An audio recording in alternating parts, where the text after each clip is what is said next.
Ang pangalan ko ay Jose J. Bautista. Ako ay 27 taong gulang. Hindi pa ako lubos na gising nang magsimula ang hiyawan.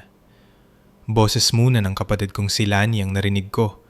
Matinis at mataas. Umaalingaw-ngaw sa pasilyo bago pa man tuluyang maidilat ang aking mga mata. Pakiramdam ng katawan ko ay para itong pinuno ng basang buhangin. Mabigat, hindi makarespond. Tuyot ang aking bibig, tumitibok ang aking ulo sa sakit, at naninikip ang aking dibdib sa paraang walang kinalaman sa aksidente. Hindi ko matukoy kung umaga ba o gabi. Ang mga ilaw na fluorescent sa itaas ko ay hindi nagbibigay ng pahiwatig, kundi isang malabong humuhui lamang. Ang huling bagay na malinaw kong natatandaan ay ang tunog ng pagtiklop ng bakal. Ang pag-ikot ng aking kotse, isang banyaga na sumisigaw na darating na ang tulong. Pagkatapos ay mga sirena. At pagkatapos ay wala na. Ngayon ay narito na ako, nakatali sa mga kable. Ang isang braso ay nakabalot sa saklay. Ang aking binti ay may suporta. At ang mga pasa ay namumukadkad sa aking mga tadyang na parang may gustong lumabas. Ang kapatid kong si Lani ay nakatayo sa gilid ng aking kama na tila ba sinusuri ang pinsala na hindi niya pinaniniwala ang totoo. Ang nanay ko naman ay dumiretso sa upuan malapit sa bintana. Abala na sa pag-scroll sa kanyang cellphone na tila ba isa lamang itong abala na balak niyang hintayin na matapos. Wala sa kanila ang nagtanong kung ano ang nararamdaman ko. Wala sa kanila ang humipo sa akin. "Napakadrama mo," sabi ni Lani, sumusulyap sa mga makina at pagkatapos ay pabalik sa akin. "Winakasan mo ang kotse mo para sa ano? Ilang lamat sa tadyang at pilay. Mukha na namang basura ang kotseng yon." Mumiti siya na tila ba nakagawa siya ng isang matalinong biro. Mahinang tumawa ang aking ina nang hindi tumitingin sa akin. Nanatili akong tahimik. Masyadong masakit ang aking lalamunan para magsalita. At sa totoo lang, hindi ako nagtitiwala sa aking sarili na magsabi ng anumang bagay na hindi magpapalala sa sitwasyon. Natutunan ko na matagal na panahon na ang nakalipas ng katahimikan ay mas ligtas kapag kasama sila. Lumapit si Lani, ang mga mata ay nakatingin sa monitor. "Ang ingay nitong beeping na ito nakakairita," sabi niya. "Sa totoo lang, lagi mo namang pinapanggap na may sakit ka. Ginagawa mo na yan simula nung bata pa tayo." Bago ko pa maproseso ang kanyang ginagawa, iniunat niya ang kanyang kamay at hinila ang kable palabas. Nagdilim ang screen. Tumahimik ang silid sa paraang parang mali. Parang katapusan. Hindi ako kumilos. Hindi ako sumigaw. Masyado akong pagod. Masyadong nasasaktan. Masyadong sanay na ipagwalang bahala para mag-react pa. Isang kakaibang kaisipan ang pumasok sa isip ko noon. Tahimik at nakakatakot. Siguro ganito nawawala ang bait ng mga tao. Hindi malakas, hindi biglaan, kundi dahan-dahan kapag walang naniniwala sa kanila. Ang hindi namin namalayan ay hindi pala tuluyang nakasara ang pinto ng aking silid. Pumasok ang nurse ng mahinahon, ang kanyang mukha ay hindi mabasa, ngunit ang kanyang mga mata ay matalas. Hindi niya itinaas ang kanyang boses, hindi siya nakipagtalo. Sinabi lamang niya, "Hindi kayo aalis, tinawagan ko na ang pulis." Namutla si Lani na tila ba na isawsaw sa malamig na tubig. Bumukas ang bibig ng aking ina, pagkatapos ay muling sumara. Pagkatapos ay dumating ang mga dahilan. Wala raw siyang ibig sabihin doon. Naguguluhan lang daw siya. Nakaka-stress daw ang linggong ito. Hindi sumagot ang nurse. Muli niyang ikinabit ang monitor, sinuri ang aking IV at lumabas muli sa pasilyo. Narinig ko ang mga yabag na mabilis ng kumikilos at ang langit-ngit ng mga radyo. Nagsimulang magpabalik-balik si Lani. "Ginagawa mo itong malaking issue," sabi niya. Ayos lang siya. Tingnan mo siya. Hindi ako makasagot. Pakiramdam ko ay gumuho ang aking dibdib at hindi ko malaman kung ito ay dahil sa aksidente o dahil sa pagkakakulong sa isang silid kasama sila. Pagkaraan ng 10 minuto, 2 pulis ang pumasok. Isang babae, isang lalaki. Kinausap muna nila ang nurse, pagkatapos ay ako. Tinanong ng babaeng pulis kung pakiramdam ko ba ay ligtas ako. Hindi ako sumagot. Hindi ko na kailangan. Sapat na yon. Sinabihan nila ang aking kapatid at ina na sila ay idedetin dahil sa pakikialam sa kagamitang medikal at pagbabanta sa isang pasyente sa ilalim ng pangangalaga ng ospital. Pinanood ko silang dalawa na mabulol sa kanilang mga salita. Itanggi ang lahat, sisihin ang isa't isa, at sa huli ay tumahimik habang ineskortan sila ng security palabas. Nag-click ang pinto nang sumara ito sa likuran nila. At sa unang pagkakataon mula nang mangyari ang aksidente, hindi ko naramdaman na ako ang problema. Akala ko ang pinakamasakit na bahagi ay ang panuurin silang inyeskortan palabas na parang mga kriminal. Ngunit ang ginhawa ay hindi nang tagal para tuluyang manahan sa aking mga buto. Sa sandaling sumara ang pinto, tila lalong lumaki at gumaan ang silid. Sa loob ng ilang minuto, nakahiga lang ako doon na nakikinig sa muling pag-beep ng monitor, na tila sinusubukan akong kumbinsihin na ligtas na ako. Nanghinig ang aking mga kamay sa ilalim ng kumot. Hindi dahil nilalamig ako, kundi dahil sa wakas ay nahabol na ng aking katawan ang kamalayan sa kung ano ang muntik ng mangiisang ibang nurse ang pumasok, hindi nagtagal. Pagkatapos nyun, mas matanda at may mas mabait na mga mata. Ang uri ng pagkakalma na nagmumula sa pagkakita ng napakaraming bagay para hindi na mabigla sa anuman. Inayos niya ang aking IV, sinuri ang aking mga vital signs, at tinanong kung gusto ko ba ng social worker. Hindi ako sumagot. Hindi ko alam kung ano ang gusto ko. Pero alam ko kung ano ang ayaw ko. Ayaw ko na silang gumalik sa silid na yon. Ayaw ko nang marinig ang boses ng aking ina na sinasabing labis lang ang reaksyon ko. Ayaw ko na ang ngisi ng aking kapatid na si Lainey ay nakalutang sa ibabaw ko, na tila ba isa akong problema na hindi na siya makapaghintay na malutas. Pagkalipas ng halos kalahating oras, isang doktor ang pumasok. Hindi ang nagmamadaling resident sa ER na nagdahi sa akin. Ang isang ito ay mas mabagal kumilos, mas mapagnilay. Tila ba nabasa na niya ang buo kong buhay sa pagitan ng mga linya ng aking medical chart. Ang kanyang name tag ay nagsasabing Dr. Santos. Tinanong niya kung nasasaktan ako. Sinabi kong ayos lang ako, dahil ang ayos lang ang pinakamadaling salitang ibigay kapag masyado ka ng pagod para mag-alok ng mas komplikadong paliwanag. Kumuha siya ng upuan at ang paraan ng kanyang pag-upo ay nagsabi sa akin na hindi siya pumasok dito para pag-usapan ang mga pasa ko. Sinabi niya sa akin ang isang bagay na hindi ko inaasahan. Tila ang nangyari sa monitor ay hindi ang unang pagkakataon na si Lani ay na-flag dahil sa hindi naaangkop na pag-uugali sa ospital. Habang wala akong malay, sinubukan ni Lani na pasukin ang aking chart sa pagsasabing siya ang aking primary emergency contact. Tinanggihan siya, ngunit bumalik siya ng lumaon at sumubok ulit sa ibang nurse. Nang hindi yun gumana, binago niya ang kanyang taktika.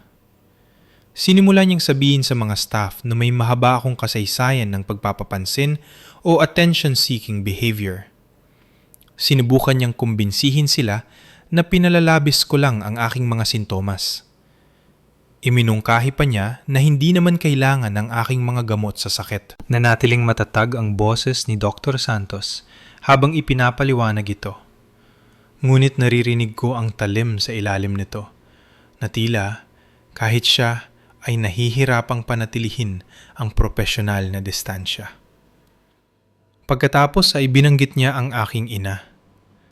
Paulit-ulit siyang nakuhanan sa mga kamera ng ospital na umiirap, Gumagawa ng mga mukha sa likuran ng mga nurse at kinukutya ang paraan ng aking paghinga. Maliliit na kilos na mukhang mababaw kung ilalarawan mo ng malakas. Maliban na lamang kung ang kababawan ay nagiging mapanganib kapag ikaw ang nakahiga sa kama at hindi kayang ipagtanggol ang iyong sarili. Ang ospital ay may dokumentasyon, mga pahayag ng saksi at mga timestamp. Tinanong ni Dr. Santos kung gusto ko bang magsampa ng formal na reklamo. Tumitig ako sa dingding habang nagsasalita siya dahil hindi galit ang naramdaman ko. Ang galit ay mga ngahulugan na naniniwala pa rin ako na bago ito.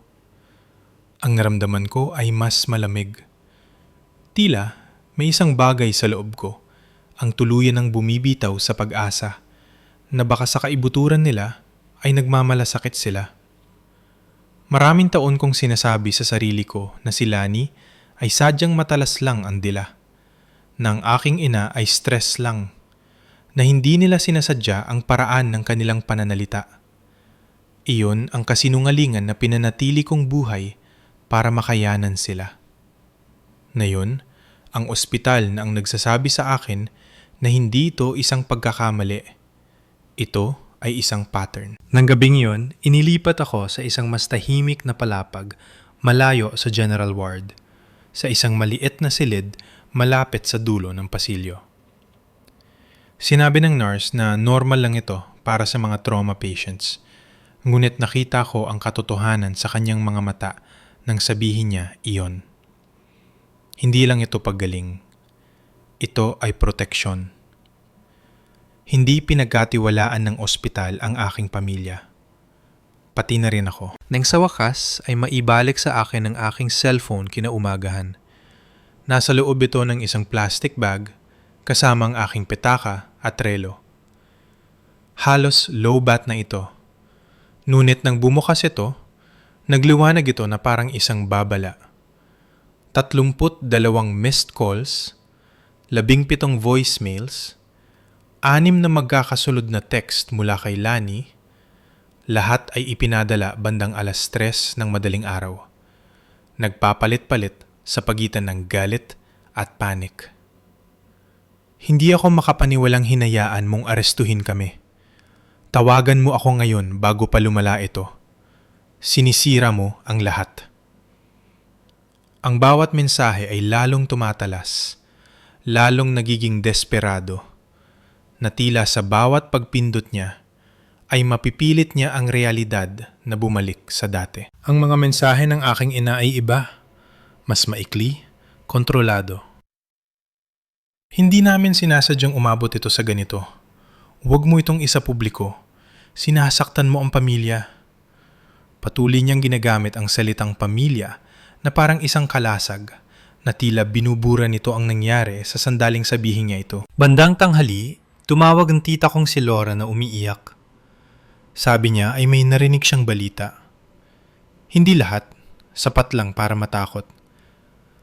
Tinawagan na siya ng aking ina.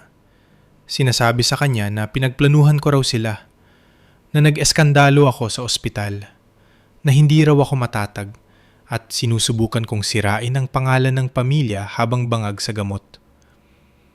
Nanginig ang boses ng aking tita habang tinatanong ako kung totoo ba ang anuman sa mga iyon. Sinabi ko sa kanya ang katotohanan. Hindi pa nga lahat. Ang bahagi lang tungkol sa hinugot na monitor, ang nurse na nakarinig sa lahat, at ang pagdating ng pulis. Sinabi ko sa kanya na dokumentado ito ng doktor. Sinabi ko sa kanya na wala man lang akong lakas para makipagtalo. At yon ang bahaging pinaka nakakatakot sa akin. Nagagawa sila ng ganito kapag hindi ko kayang lumaban. May mahabang katahimikan sa kabilang linya at pagkatapos ay mahinang sinabi ng aking tita, Diyos ko. Na tila hindi siya nabigla, kundi sa wakas ay nakakakita na siya ng isang bagay na dapat sana ay nakita na niya maraming taon na ang nakalipas. Nang maglaon sa araw na yon, ang pinsan kong si Raquel ay nag-send sa akin ng mga screenshots mula sa family group chat. Pumipili na ang mga tao ng panig. Sabi ng ilang kamag-anak, masyado raw akong OA. Sabi naman ng iba, dapat ay inayos na lang ito ng pribado. May ilan na nagsabing, emosyonal lang daw si Lani at nag-aalala lang ang aking ina. Ngunit may mga mensahe rin na nagpabaliktad ng sikmura ko sa ibang dahilan. Mga kamag-anak na umaamin na nakita na nilang ganito kumilos si Lani sa loob ng maraming taon at masyado lang silang magalang para magsalita. Mga taong nagtatapat na alam nilang binabaluktot ng aking ina ang mga kwento at nagpapa-victim. At lagi lang nila itong binabaliwala dahil mas madali yon kaysa harapin siya. Ang bahaging yon ang mas masakit kaysa sa aksidente dahil nangangahulugan itong hindi ako baliw. Hindi ko ito guni-guni lang. Alam nila. Alam nilang lahat. At hinayaan nilang mangyari ito dahil komportable sila roon. Pagkalipas ng 2 araw, na-discharge na ako. Masakit pa rin ang katawan, naninigas, at putol-putol pa rin ang tulog. Ang mga staff ng ospital ay kumikilos ng may maingat na kamalayan sa paligid ko. Tila ayaw nilang magulat ang isang hayop na matagal nang nakulong sa sulok. Hindi ko sinabi sa kahit kanino kung anong araw ako lalabas. Hindi ako nag-post tungkol dito. Hindi ko sinagot ang mga tawag ng aking ina. Akala ko, ang paglilihim ay magbibigay sa akin ng malinis na pag-alis. Hindi pala. Habang itinatulak ako ng nurse sa wheelchair, patungo sa labasan, nakita ko silang naghihintay sa labas. Nakasandal si Lani sa barandilya, nakatingin sa kanyang phone na tila bagot na bagot. Ang aking ina naman ay may hawak na grocery bag na may mga bulaklak at isang murang lobo na may nakasulat na "Get well soon." Nakangiti siya na tila walang nangyari, na tila ito ay isang hindi pagkakaunawaan na kayang ayusin ng malambot na tono at mga gamit. Hindi namin sinasadyang umabot ito sa ganito, sabi ng aking ina, lumalapit sa akin. Hindi ako sumagot.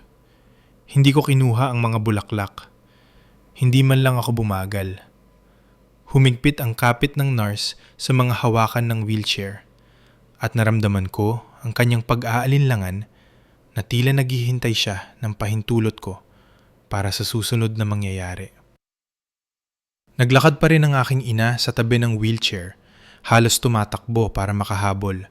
Sinasabing labis lang ang reaksyon ko, na ginagawa kong pampubliko ang isang pribadong issue na pinarurusahan ko raw sila para sa isang pagkakamali. Numisi si Lani na tila hindi na makapaghintay na ikwento ito mamaya. Tila nag-eensayo na kung paano niya gagawing inosente ang kanyang sarili.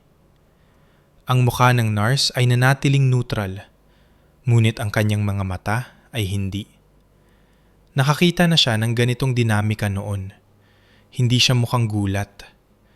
Mukha siyang pagod. Sumakay ako sa kotse nang walang sinasabing kahit isang salita. Hindi nila ako sinundan sa loob, ngunit nakatayo sila roon at pinapanood ang paglayo ko. At nararamdaman ko sa aking dibdib ang katiyakan na ang ospital ay simula pa lamang. Napigilan sila sa publiko. Napahiya sila at ang mga taong tulad nila ay hindi tumatanggap ng kahihiyan ng tahimik. Dagantay sila. Pagkarakarating ko sa bahay, hindi ako nag-unpack. Ang maleta ko ay nakatambak sa pasilyo na parang isang babala. Lumipat-lipat ako sa bawat silid. Tinitingnan ng mga kandado, hinihila ang mga kurtina, binubuksan ng mga ilaw kahit sa tanghali. Ang bawat kotseng dumadaan ay nagpapasikip ng aking sikmura. Ang bawat katahimikan ay tila nagpipigil ng hininga.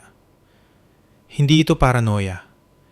Ito ay karanasan. At ang unang senyales ay dumating sa anyo ng isang voicemail mula sa aking landlord. Sabi niya ay may tumawag na nagtatanong tungkol sa mga update sa aking lease agreement. Hindi niya ito masyadong pinansin hanggang sa ang babae sa kabilang linya ay nagsimulang mamilit para sa kopya ng aking susi.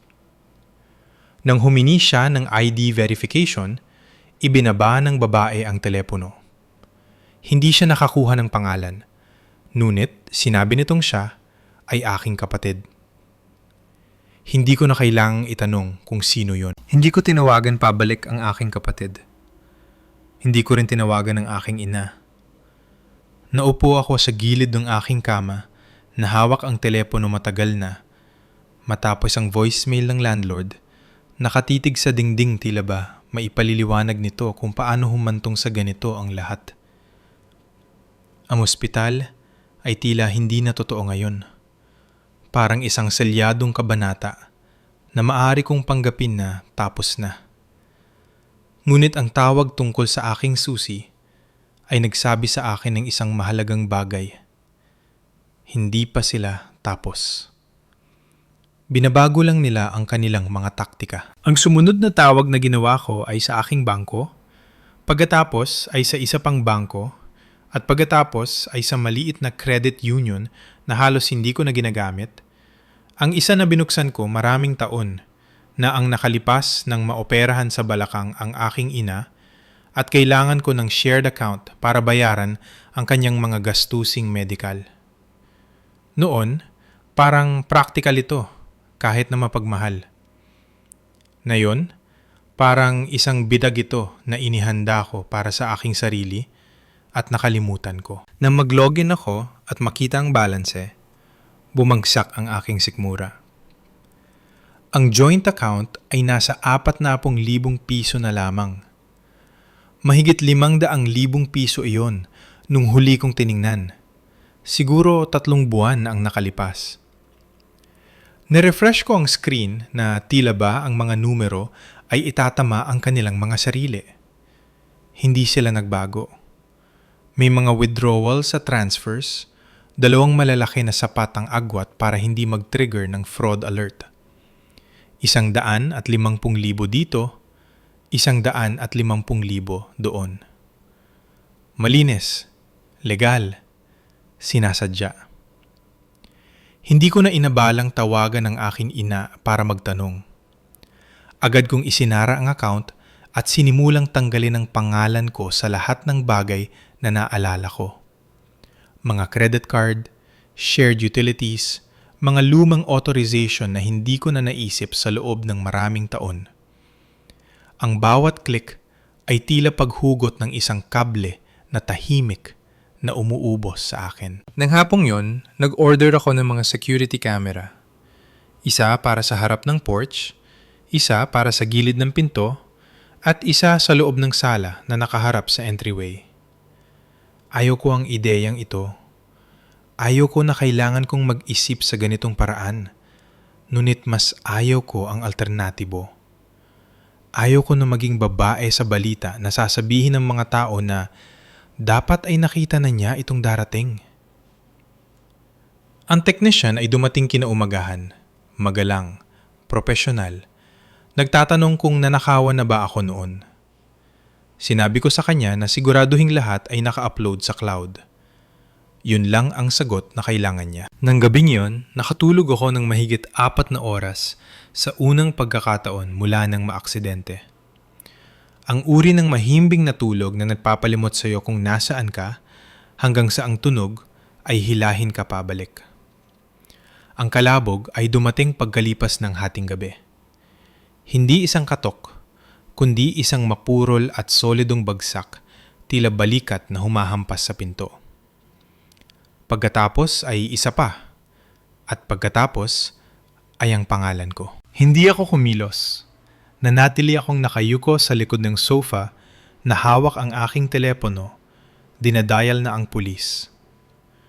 Agad kong nakilala ang mga boses. Si Lani muna, malakas at matalas, hinihingi na buksan ko ang pinto. Ang aking ina ay kasunod niya, mas kalmado, kontrolado. Sinasabi sa akin na huwag nang palalain ito, na maaari kaming mag-usap na parang mga matatanda, na utang ko raw iyon sa kanila. Hindi ako sumagot. Sinabi ng operator na manatili kung nasaan ako, huwag makisali at maghintay. Sa pamamagitan ng live feed sa aking phone, pinanood ko si Lani na nagpabaliktad-baliktad sa porch. Sa isang pagkakataon, kumuha siya ng isang bloke ng semento o brick mula sa gilid ng garden at tinimbang ito sa kanyang kamay. Nanikip ang aking dibdib sa paraang hindi ako makahinga. Hindi niya ito agad ibinato.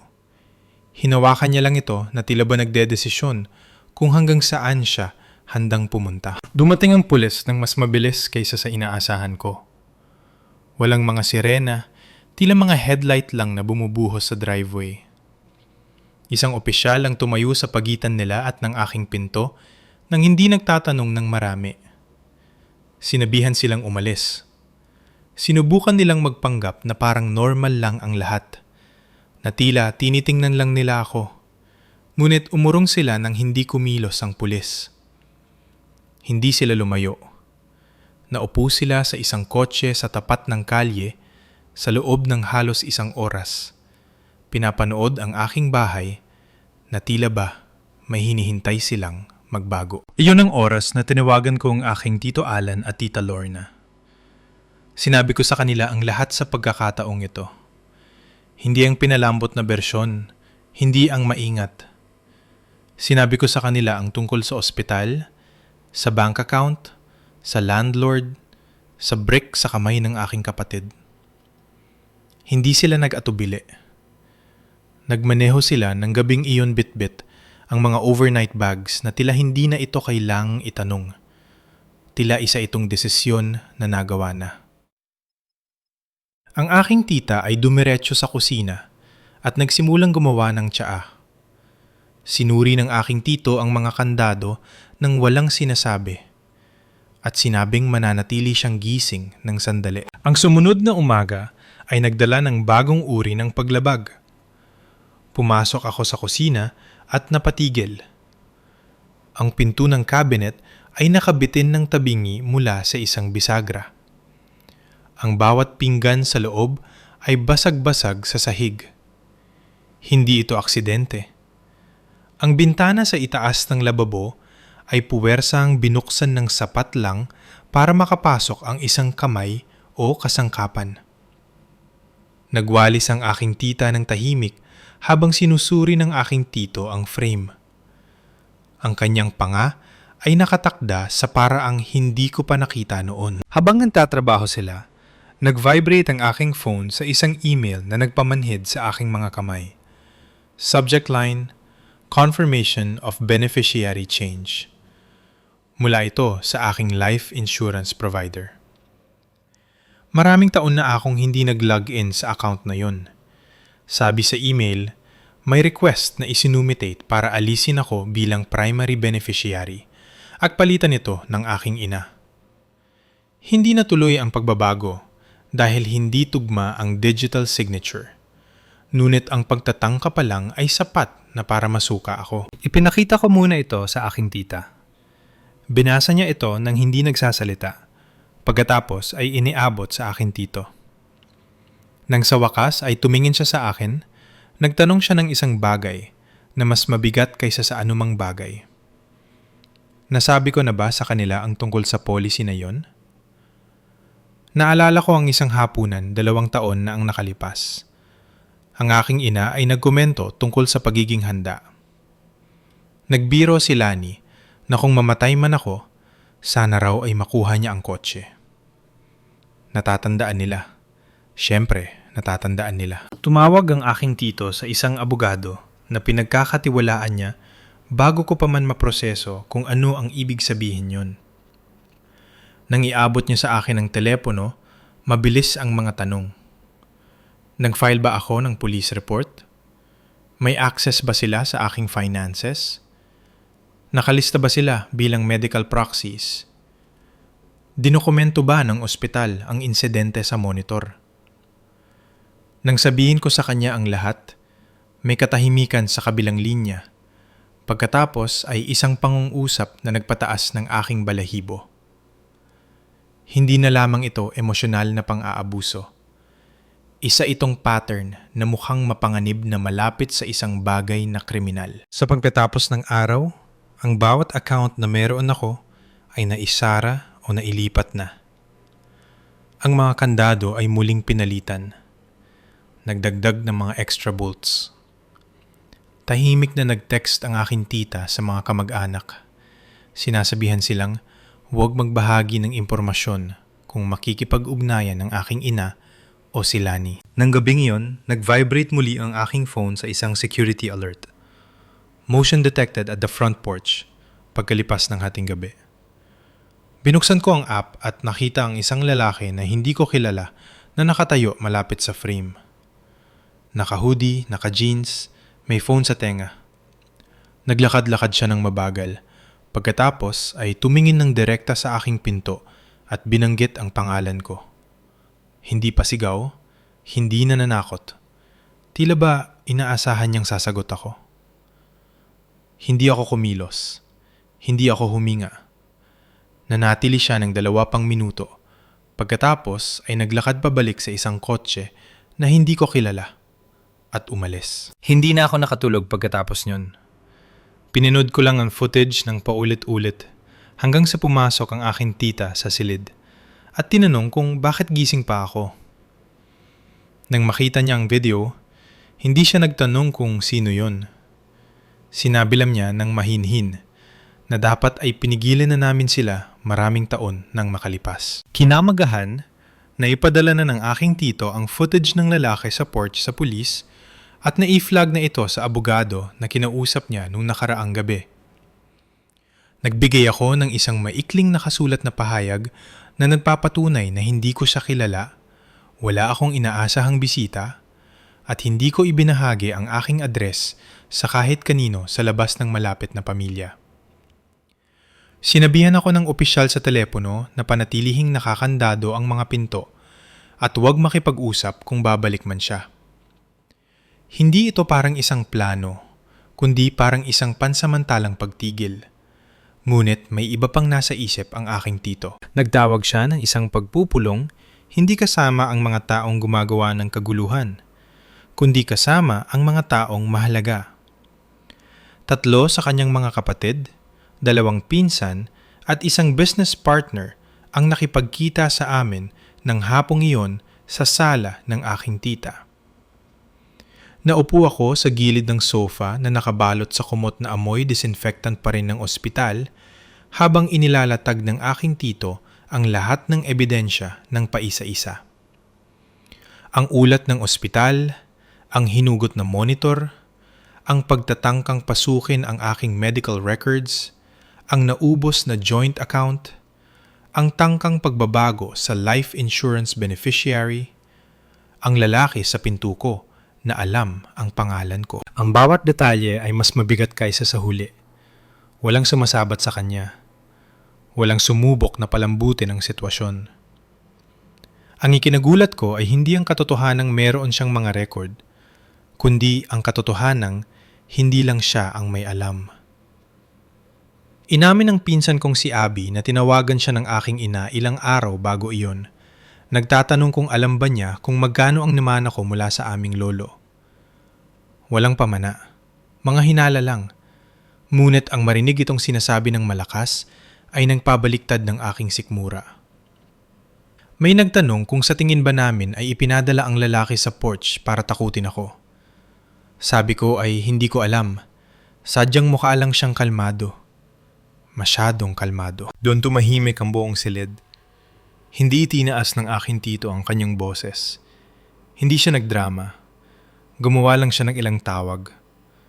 Pagsapit ng gabi, nagsimula na ang proseso para alisin ang aking ina at si Lani mula sa family business account, isang LLC na wala naman silang tunay na papel, ngunit kumukuha pa rin sila ng dividends.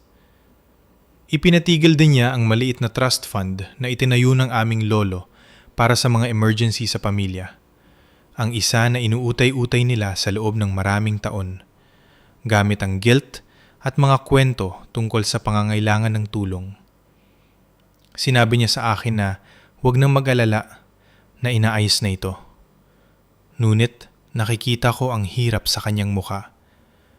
Alam niyang hindi ito matatapos ng malinis. Tama siya. Nang gabing yon, bandang 8:45, sumulpot na naman sila.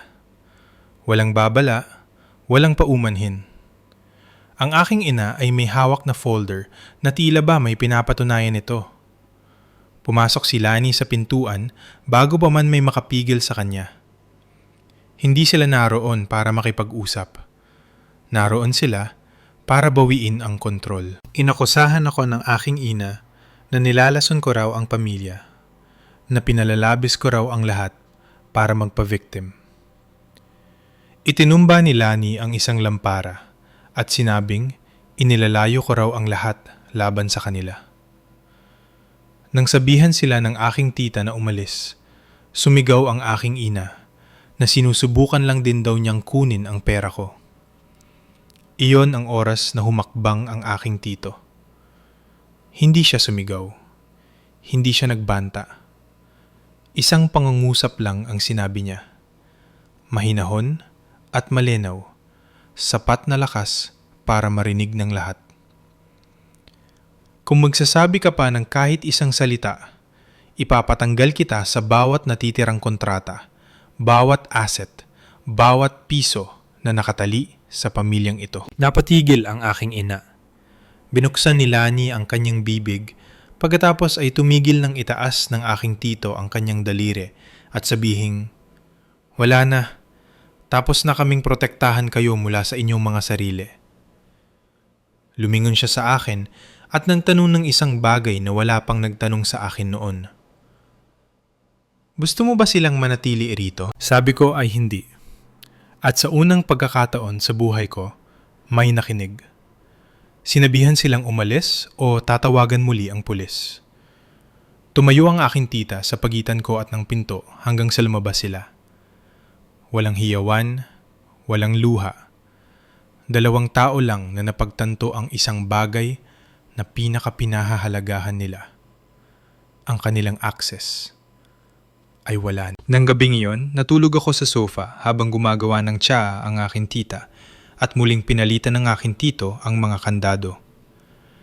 Kahit na kailanman ay wala namang silang susi, tumitig ako sa bintana ng matagal.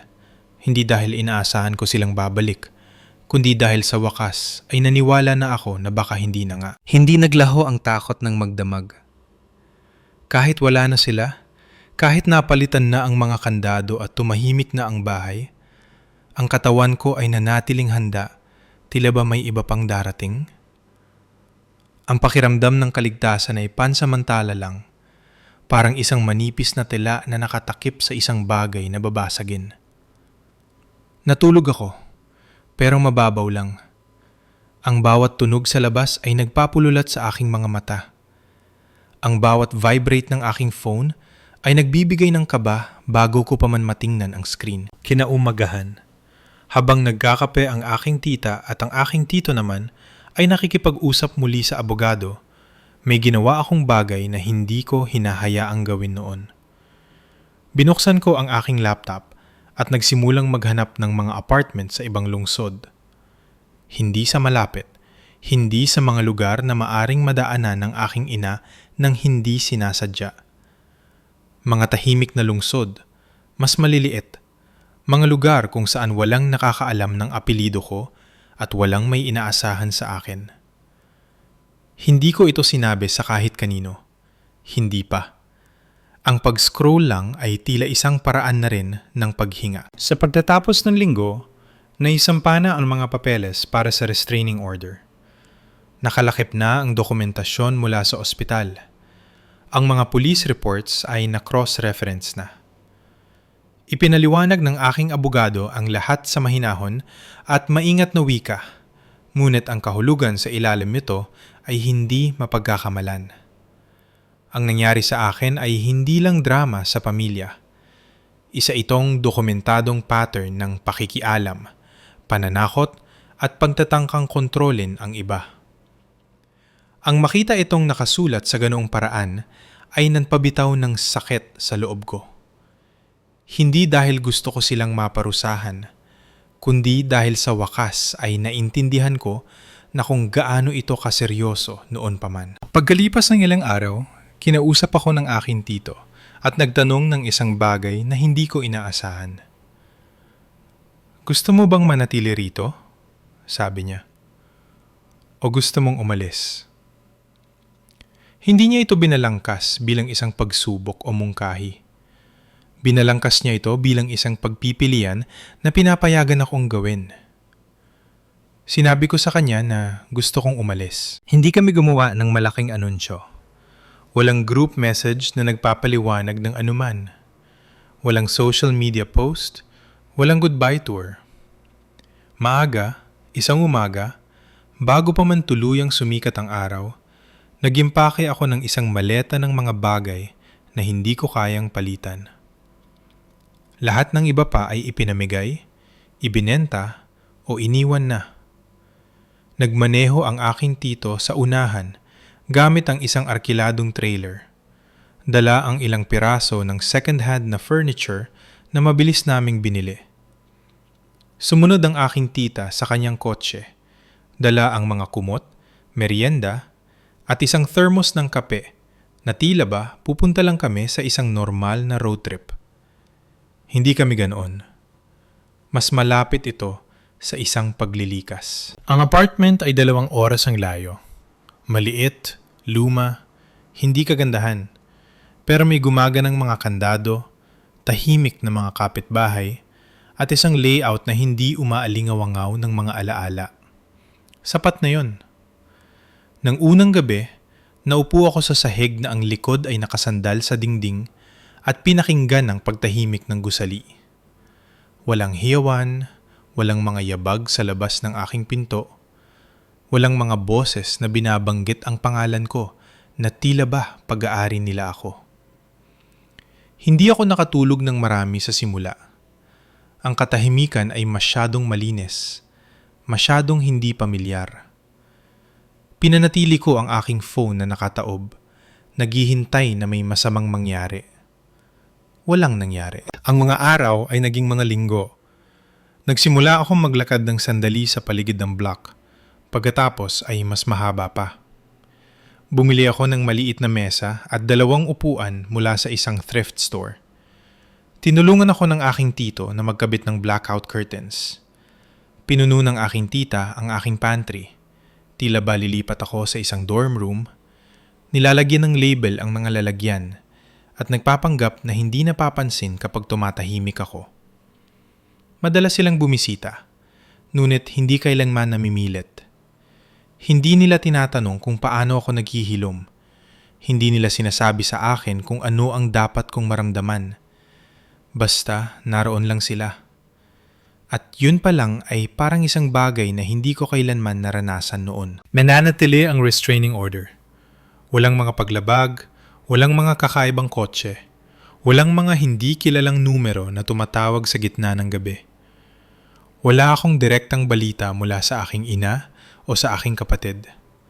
Mula, hindi ibig sabihin yon ay naglaho na sila. Ibig sabihin lang yon ay hindi na nila ako maabot. Narinig ko sa pinsan kong si Abby minsan sa pamamagitan ng isang numerong hindi ko kilala. Sabi niya, "Tama ka, ayaw kong makita ito noon, pero nakikita ko na ngayon." Hindi ako sumagot. Hindi dahil sa galit ako, kundi dahil tapos na ako sa pagpapaliwanag ng aking sarili. Nagtrabaho ako remotely, ng tahimik. Walang kahanga-hanga, walang drama, basta matatag lang. Nakapag-ipon ako ng higit pa kaysa nun. Nagluluto ako para sa aking sarili. Natutunan ko kung anong grocery ang may pinakamasarap na tinapay. May mga araw na mabigat pa rin. Ang pighati ay hindi naglalaho dahil lang wala na ang panganib. Ipinagluksa ko ang ideya ng isang ina na poprotekta sa akin. Isang kapatid na hindi makikipagkompetensya sa akin. Isang pamilya na hindi itinuturing na leverage ang pag-ibig. Ang pighati na yon ay dumarating na parang alon, ngunit lumilipas din. Laging lumilipas. Isang gabi, naupo kami ng aking tita sa maliit na balcony habang umiinom ng tsaa. Tumingin siya sa parking lot at tinanong kung masaya ba ako. Hindi ako agad sumagot. Ang masaya ay parang masyadong malaking salita. Pero sinabi ko sa kanya na pakiramdam ko ay ako na ang sarili ko. Sa unang pagkakataon sa loob ng napakahabang panahon. Hindi ang bersyon ko na nananatiling tahimik para mabuhay. Hindi ang bersyon ko na sumasalo ng sisi para manatili ang kapayapaan. Ako lang. At sapat na yon. Itinigil ko na ang pag-iisip kung anong bersyon ng kwento ang sinasabi nila sa ibang tao. Wala na akong pakialam. Ang mahalaga ay hindi nila alam kung saan ako nakatira, kung para kanino ako nagtatrabaho o kung sino na ako ngayon. Ang katahimikan na dati ay kinatatakutan ko. Ngayon ay parang isang espasyo na. Tunay na espasyo. Ang uri ng espasyo kung saan maaari kang lumago. Ako si Jose J. Bautista at sa unang pagkakataon sa aking buhay, ako na ang may hawak ng sarili kong buhay.